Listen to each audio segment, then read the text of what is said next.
The history of what is today the Philippines started with the arrival of its first humans. It is believed they used rafts or boats around 60,000 years ago, with groups of diverse people settling in the archipelago.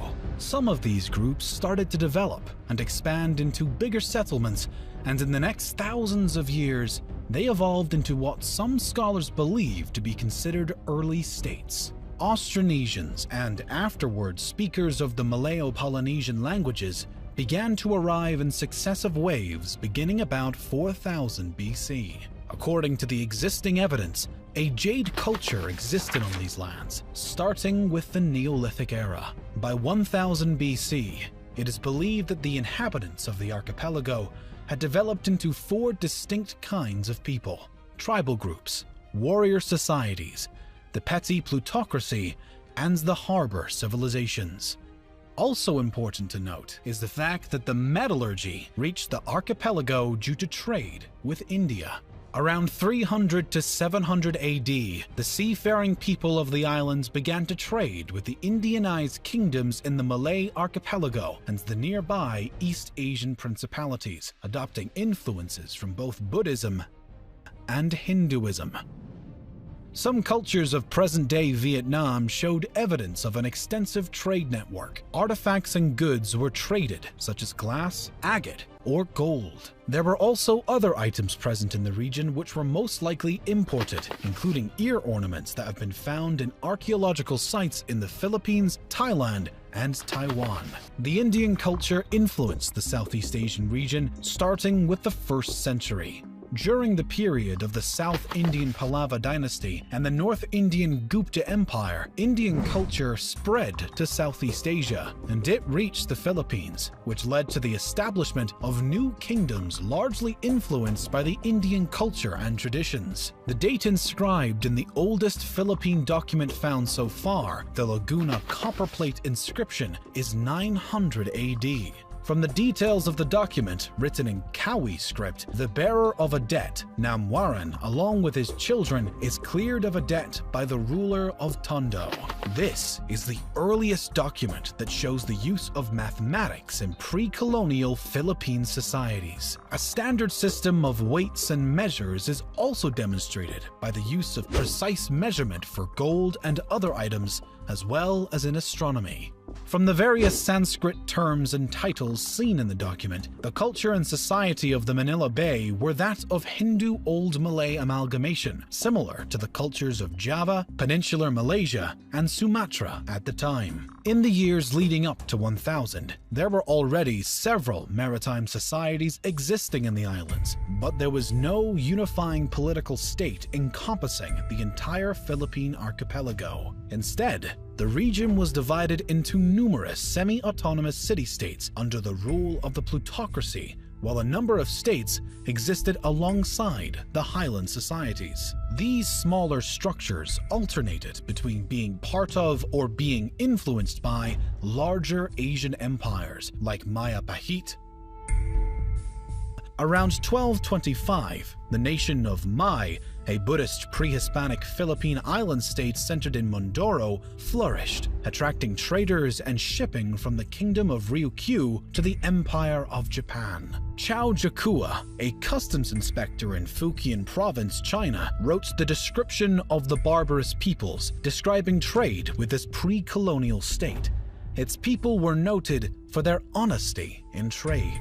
Much of what is now Indonesia was ruled by the Hindu Maya Pahit Empire. During the 1300s, this empire ruled over Luzon Island and the Sulu archipelago. As more and more influence was on these islands, skirmishes and battles also existed. Some local tribes were waging incessant guerrilla warfare against them. Eventually, the kingdoms of Luzon regained independence from Maya Pahit after the Battle of Manila 1365. Sulu also re-established independence, and in vengeance, assaulted the Maya Pahit province of Brunei before a fleet from the capital drove them out. The start of the Islamic era in Indonesia set the collapse of the Maya Pahites as its provinces eventually seceded and became independent sultanates.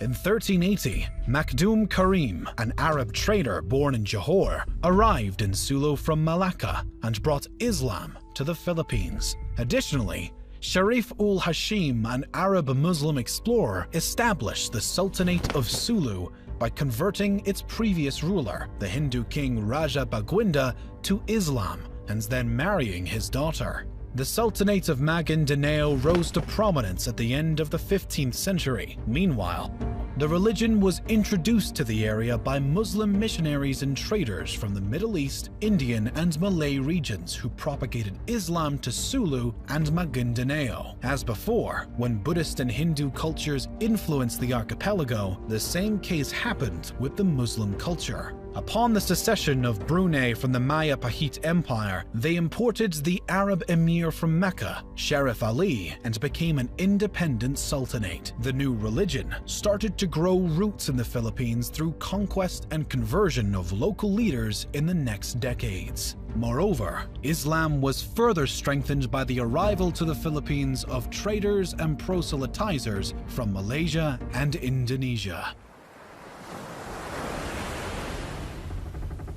In 1521, the Spanish reached the archipelago through the expedition around the world led by Portuguese-born Spanish explorer Ferdinand Magellan.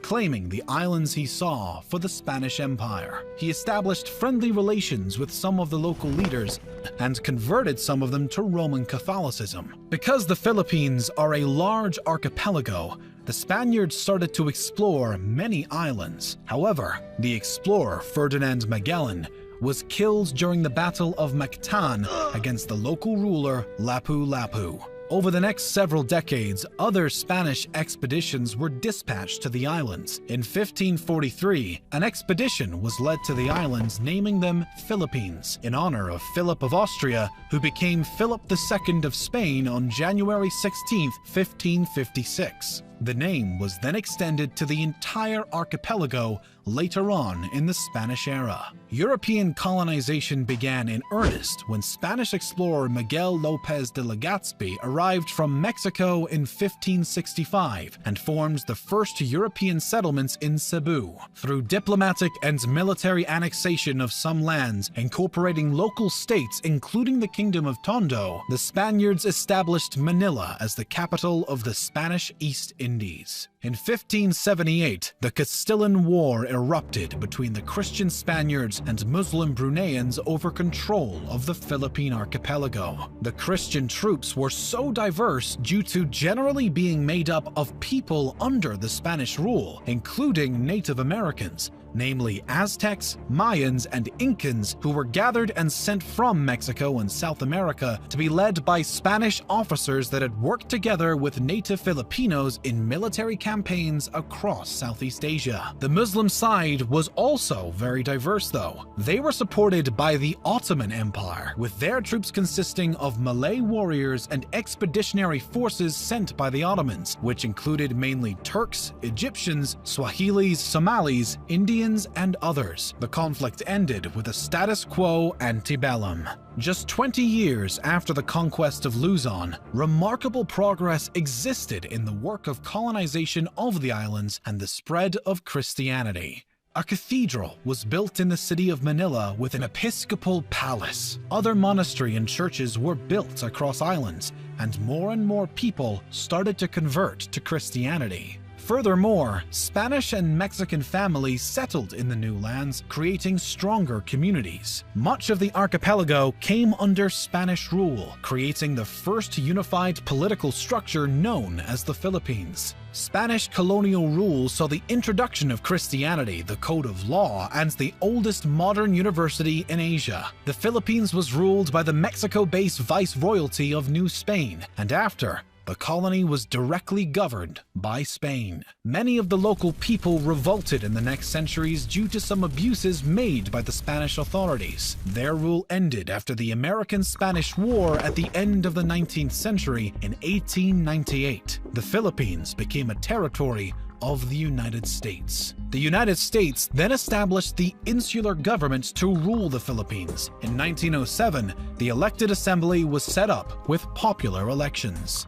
The U.S. promised independence in the Jones Act to the country, and the Philippine Commonwealth was established in 1935 as a 10-year interim step period to full independence. But before gaining total freedom, in 1942, during World War II, the Philippines was occupied by Japanese forces. By 1945, the U.S. liberated the Philippines, and the Treaty of Manila in 1946 established an independent Philippine Republic. The period of their independence was marked by internal skirmishes and a smaller period of dictatorship, but also huge progress and development, with Manuel Roxas becoming the first president of the Independent Republic of the Philippines. The United States seceded its sovereignty over the Philippines on July 4, 1946, as scheduled. However, the Philippine economy remained highly dependent on United States markets. Roxas died suddenly of a heart attack in April 1948, and the Vice President Elpidio Quirino ruled the country until 1953. Some communist partisans existed in the islands, but were defeated in the 50s. Additionally, an important event happened in the middle of the 1960s. Ferdinand Marcos took power in 1965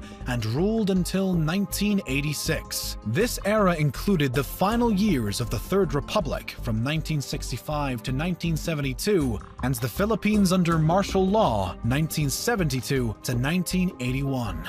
His reign was marked by dictatorship and instability. In 1986, Ferdinand Marcos was removed from power and replaced by Maria Corazon Aquino. Up to the present day, 5 other presidents ruled the Philippines.